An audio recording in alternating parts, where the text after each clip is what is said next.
Eccoci di nuovo in studio. In tanti attendono da anni un alloggio popolare. Chi l'ha ottenuto si ritrova però in appartamenti privi della minima manutenzione. Simona Mazzone è stata nel Palazzo di Cemento, simbolo del quartiere di Librino a Catania. Sono almeno 40.000 le famiglie che vivono in una condizione di disagio abitativo in Sicilia. A Catania sono 15.000 e la regione è quella che spende meno, a paragone col resto d'Italia, in tema di diritto all'abitare. Sono i dati del Sunia, il sindacato degli inquilini, che parla di situazione allarmante.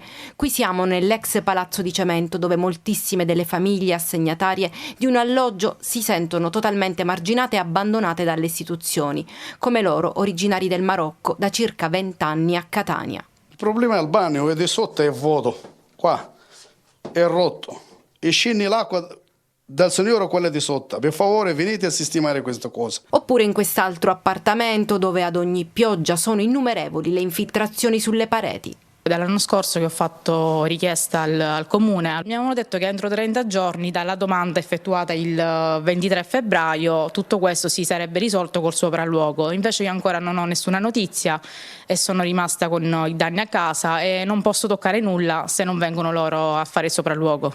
I comuni danno le case, ma poi quanto spendono in manutenzioni?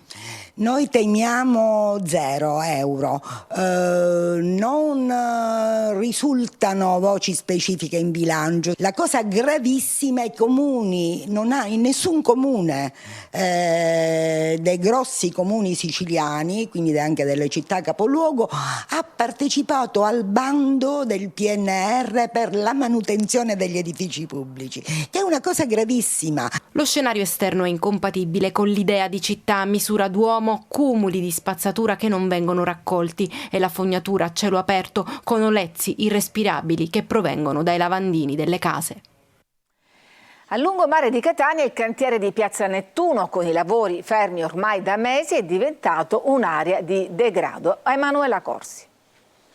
Lavori ancora fermi a piazza Franco Battiato, ex piazza Nettuno nel quartiere di Ognina, che nel frattempo si è trasformata nella terra di nessuno, dove i vandali colpiscono e non ci sono controlli.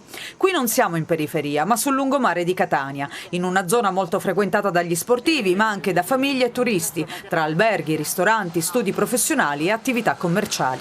Abbiamo avuto molto danno, perché giustamente ci è diminuito anche il lavoro, col fatto che le piazze sono chiuse, vedere quella immondizia là dentro, che fra poco vengono anche i topi, è normale secondo lei?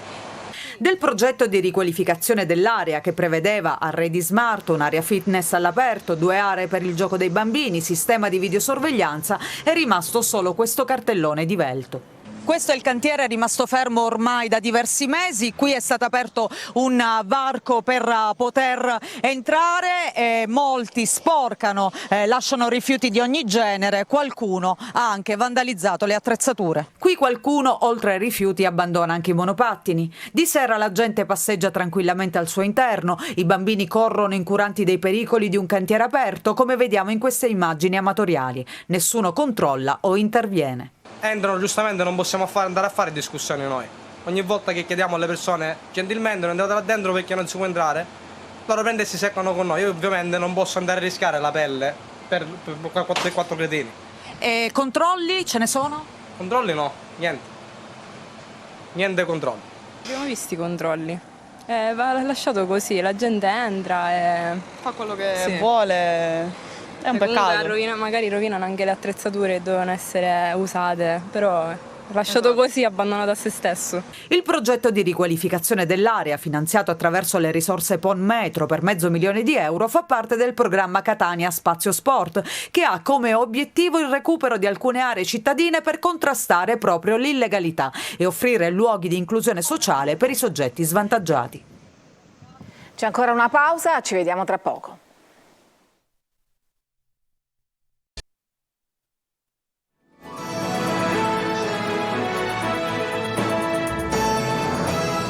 Ed eccoci, adesso parliamo dei seggiolini danneggiati al Massimino dopo Catania Crotone, sanzioni per 4 ultra, altri 2 denunciati dalla Digos di Catania per aver acceso fumogeni. Emanuela Corsi. Queste sono le immagini che risalgono al 2 settembre scorso, girate allo stadio Angelo Massimino dopo la partita Catania-Crotone. 18 seggiolini sono stati vandalizzati, spalliere rotte, piegate, parti bruciate dai fumogeni. Atti di teppismo nella struttura che era appena stata ristrutturata in vista del campionato in Serie C. La Digos di Catania ha identificato e denunciato 2 ultra etnei che in occasione di quell'incontro di calcio avevano acceso dei fumogeni successivamente fatti esaurire sugli spalti delle curve nord e sud dello stadio. L'accusa per i 2, un 21enne con precedenti di polizia e un incensurato di 23 anni, è possesso e accensione di materiale pericoloso. Entrambi saranno anche raggiunti dal DASPO. Sul danneggiamento dei 18 seggiolini dello stadio Massimino, la Digos ha sanzionato 4 ultra per violazione del regolamento d'uso dell'impianto sportivo, per il quale è previsto un pagamento di una somma che va dai 100 ai 500 euro. Sono tuttora in corso accertamenti per individuare eventuali altri responsabili. Infine, sempre personale della Digos, nel corso della visione delle numerose immagini, ha individuato un ultra presente sugli spalti della tribuna B da tempo irreperibile, rintracciato e invitato presso gli uffici della Divisione Polizia Anticrimine per la notifica di un provvedimento DASPO pendente.